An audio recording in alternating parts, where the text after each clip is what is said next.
Hello guys, may isi-share ako sa inyo guys. Actually, nabili ko to sa TikTok guys. Dati, ayoko pa sanang bumili nito kasi baka masayang yung pera ko guys.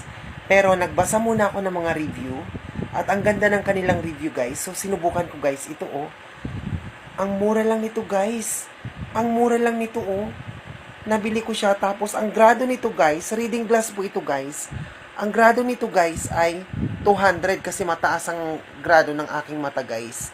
Ayan. So kasi yung dati kong ano guys, yung dati kong salamin, ayan oh. Sira na siya guys, sira na siya talaga. Reading glass ito guys, hindi ako makabasa kasi nga malabo na yung mata ko guys. Oh, kasi dati madalas ako gumamit ng contact lens. Pero ito guys, tignan mo ang mura lang guys oh. Gold siya guys, gold. Kasi dalawa to eh, may silver tapos may gold. So gold ang binili ko guys. Napakaganda niya, napakasosyalan talaga ng ano oh. Ang syala talaga, hindi siya.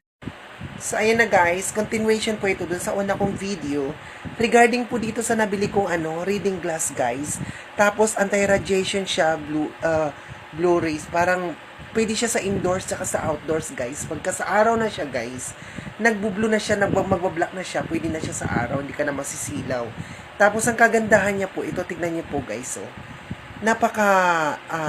Napaka-social, napaka-class ng dating ng glass.